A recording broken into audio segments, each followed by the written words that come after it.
बारामती लोकसभा मतदारसंघात आधीच सुप्रिया सुळे व्हर्सेस सुनेत्रा पवार म्हणजेच नणंद भाऊजय अशी लढत होण्याची शक्यता असल्यानं ही निवडणूक रंगतदार अवस्थेत पोहोचली आहे असंच काहीतरी चित्र निर्माण झालं असतानाच माजी आमदार विजय शिवतारे हे अपक्ष लढण्यावर ठाम आहेत असं म्हटल्यानं आता या निवडणुकीमध्ये एक ट्विस्ट निर्माण झालाय। अर्थात विजय शिवतारे यांचा रोख निश्चितपणे अजितदादांवर आहे। अर्थात त्याचं कारण तुम्हा सर्वांनाच माहिती आहे। 2019च्या विधानसभा निवडणुकीमध्ये त्यांना पराभवाला सामोरं जावं लागलं आणि त्यात सगळ्यात मोठं विधान जे अजितदादांनी केलं होतं ते संपूर्ण महाराष्ट्राने ऐकलं होतं, यंदा तो आमदार कसा होतो हे मी बघतोच। आणि मग मात्र आपल्याला सर्वांनाच माहिती आहे त्या ठिकाणी पुरंदरमधून काँग्रेसचे संजय जगताप विजयी झाले आणि विजय शिवतारे यांना पराभव स्वीकारावा लागला। तेव्हापासून विजय शिवतारे यांच्या मनात अजितदादांच्या विरुद्ध चीड आहे, पण जर ते अपक्ष म्हणून आत्ता या निवडणुकीत उभे राहिले तर हीच शिवतारेंची अजितदादांविषयीची चीड सुप्रिया सुळेंना मिळून देणार का लीड? नमस्कार, मी संदीप चव्हाण आणि आपण पाहताय सरकारनामा। विजय शिवतारे गेली 4-5 दिवस पुरंदर असो किंवा पुणे असो किंवा महाराष्ट्र असो एकाच नावाची चर्चा होताना दिसते, ते म्हणजे विजय शिवतारे बारामती लोकसभा मतदारसंघात अपक्ष म्हणून उभे राहणार का आणि जर ते उभे राहिले तर ती कोणाची मतं खाणार। कालच विजय शिवतारे यांनी मुख्यमंत्री एकनाथ शिंदे यांची भेट घेतली। याच्या आधी ते पहिल्यांदा वर्षा या शासकीय निवासस्थानी त्यांना भेटायला गेले, पण साधारण 5 ते 6 तास त्यांना त्या ठिकाणी ताटकळावं लागलं। म्हणजे आधी वर्षामध्ये वेटिंग करावं लागलं, नंतर मग ते त्यांच्या नंदनवन या निवासस्थानी गेले आणि मग त्या ठिकाणी त्यांची मुख्यमंत्र्यांशी चर्चा झाली। पण मुख्यमंत्र्यांनी त्यांना गैरसमज दूर करूयात, शेवटी महायुतीचाच आपला उमेदवार आहे असं काही म्हटलं आणि 2 दिवसांनी पुन्हा एकदा बैठक घेऊ असं आश्वासन दिलं।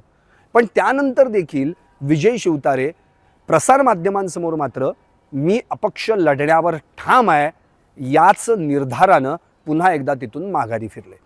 अर्थात पुरंदरची गणितं नेमकी काय आहेत तर पुरंदरमध्ये आपल्याला आत्तापर्यंतचा जर 3 निवडणुकांचा इतिहास पाहिला तर या 3 निवडणुकांमध्ये 2 वेळा विजय शिवतारे विजयी झालेले आहेत आणि एकदा संजय जगताप विजयी झाले।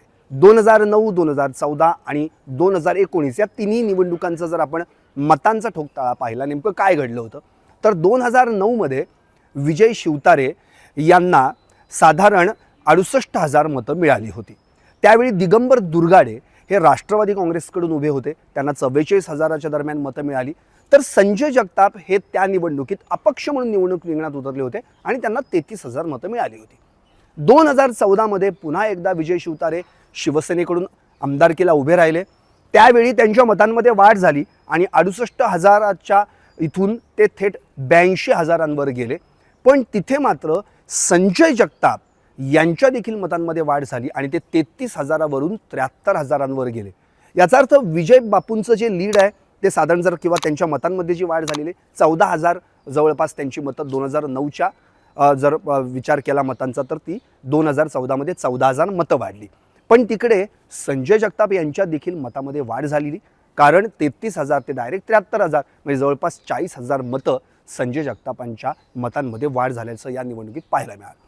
2019 मध्ये मात्र जी लढत झाली ती लढत अत्यंत चुरशीची झाली आणि 2 वेळा निवडून आलेले पुरंदर हवेलीचे आमदार विजय बापू शिवतारे 2019 मध्ये पराभूत झाले। यावेळी अजित पवारांनी मोठं लीड घेतलं होतं, सभा घेतल्या, 6 पक्ष एकत्रित आणले आणि मला पाडलं असं विजय शिवतारेंनी दावा केलेला आहे। आणि तू कसा आमदार यंदा होतो हे मी बघतोच असं अजितदादांनी केलेलं विधान जे महाराष्ट्रभर गाजलं होतं।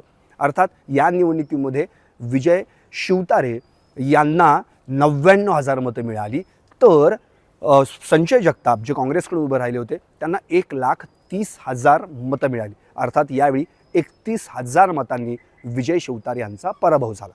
पण याही निवडणुकीत 2014च्या निवडणुकीची तुलना केली तर विजय बापू शिवतारे यांच्या मतात 16,000 वाढ झाली होती, तर तिकडे संजय जगताप होते त्यांच्या मतात मात्र जर आपण पाहिलं 73 ते 1,30,000 म्हणजे जवळपास 57,000 मतं त्यांना जास्त मिळाली होती। म्हणजे थोडक्यात काय, हे दोन्ही उमेदवार तिन्ही निवडणुकांचा जर विचार केला तर प्रत्येक वेळी प्रत्येक निवडणुकीत त्यांच्या मतदानात वाढत झाल्याचं दिसून आलेलं आहे. हे झालं पुरंदरचं सगळं एकंदरीत चित्र.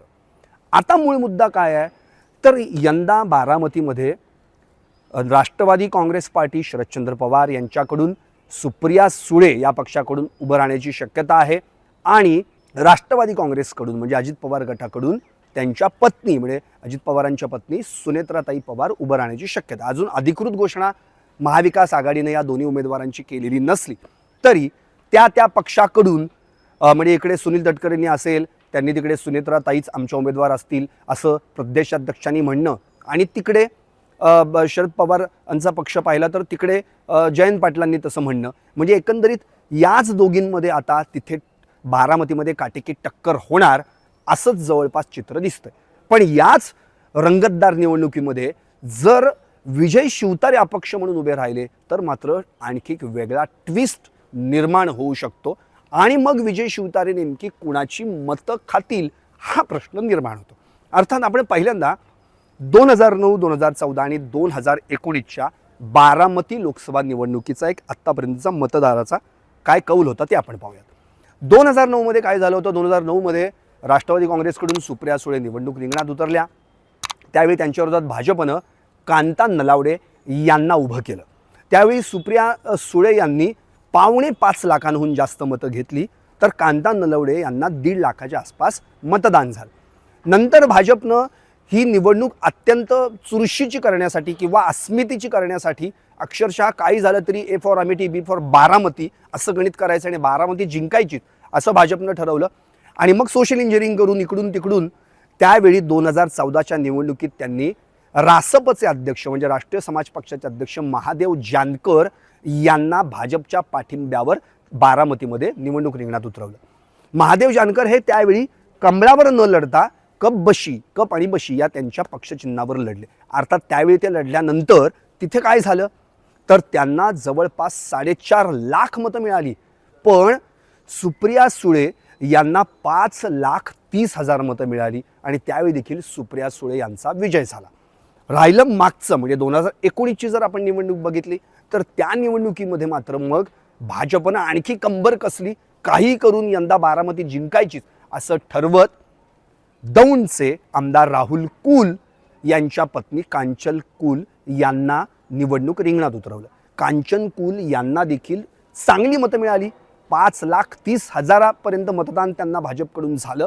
भाजपच्या मतदारांकडून त्यांना घवघवीत मतदान झालं पण यावेळी देखील सुप्रिया सुळेंचाच विजय होऊन त्यांनी हॅट्रिक साधली आणि जवळपास 5.7 लाख मतदान सुप्रिया सुळे यांना झालं. म्हणजे 2009, 2014, 2019 या तिन्ही निवडणुकांमध्ये सुप्रिया सुळेंनी मोठ्या फरकाने विजय मिळवला. आता प्रश्न हा आहे आत्ताची जी 2024ची निवडणूक आहे त्यामध्ये राष्ट्रवादी काँग्रेस एकसंध नाहीये कारण आता त्या पक्षात फूट पडलेली आहे. 2 गट झाले शरद पवार गट आणि अर्थात अजित पवार गट जे आत्तापर्यंत सुप्रिया सुळेंना पाठिंबा देऊन सुप्रिया सुळेंच्या निवडणुकांमध्ये त्यांच्या सभांमध्ये किंवा त्यांना निवडून आणण्यासाठी ज्यांनी प्रचंड मेहनत घेतली तेच अजित पवार आज त्यांच्या विरोधात आहेत आणि त्यांच्या विरोधात असलेल्या उमेदवाराच्या प्रचारासाठी ते आता जंग पछाडले. याचा अर्थ हे स्पष्ट आहे की जर त्यांच्या पत्नी निवडणूक रिंगणात उतरल्या म्हणजे महायुतीकडून तर निश्चितपणे पत्नीला विजयी करण्यासाठी जे आत्तापर्यंत बहिणीचा विजय व्हावा यासाठी प्रयत्न करत होते ते आता पत्नीचा विजय व्हावा यासाठी निश्चितपणे प्रयत्न करणार. म्हणजे ही लढाई पवार वर्सेस पवार म्हणजे तिकडे शरद पवारांना आपल्या मुलीला निवडून आणण्यासाठी प्रयत्न करायचे आणि इकडे अजित पवार यांना आपल्या पत्नीला निवडून आणण्यासाठी प्रयत्न करायचे. त्यामुळे आता इथे सगळ्यात जास्त ताकद जी लागणार आहे सगळ्यात जास्त परीक्षा ज्यांना द्यावी लागणार आहे ती ह्या 2 पवारांनाच.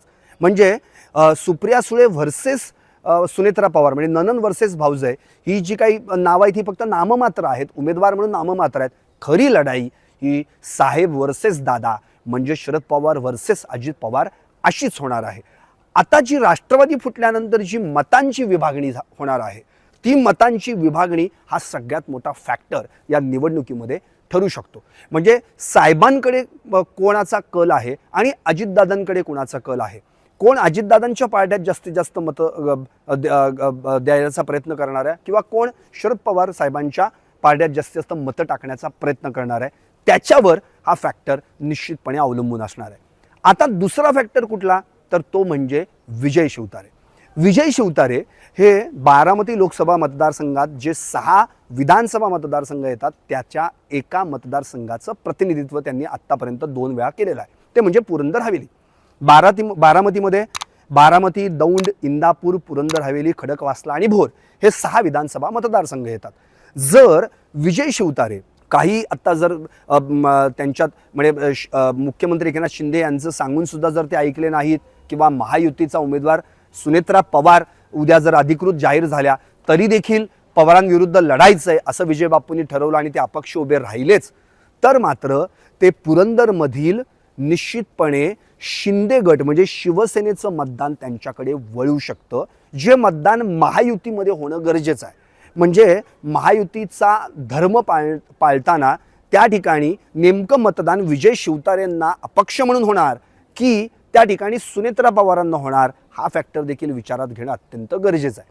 अर्थात विजय बापूंनी एक समीकरण मांडले की एक गणित मांडलेलं. त्यांचं असं मत आहे की किती वेळा आम्ही पवारांनाच निवडून द्यायचं, गेली 40-45 वर्ष आम्ही पवारांचीच माणसं निवडून आणतोय, पवार कुटुंबातलीच माणसं निवडून आणतोय, कधी काका, कधी पुतण्या, कधी मुलगी, आता पत्नी, तर इतर कुणाला तरी त्याचा फायदा व्हायला पाहिजे, इतर कार्यकर्त्यांना देखील या निवडणुकीत रिंगणामध्ये संधी मिळाली पाहिजे. कारण की आत्तापर्यंत या पवार कुटुंबाकडून जर पाहिलं तर फक्त आणि फक्त बारामतीमध्येच विकासाचा अजेंडा राबवण्यात आलेला आहे. त्याच ठिकाणी वुमन्स हॉस्पिटल, त्याच ठिकाणी मेडिकल हॉस्पिटल, त्याच ठिकाणी मोठमोठ्या प्रशासकीय इमारती, पण बाकीचं भोरचं काय, पुरंदरचं काय, इंदापूरचं काय, या ठिकाणी तर काहीच विकास झालेला नाही असं विजय शिवतारे म्हणतात.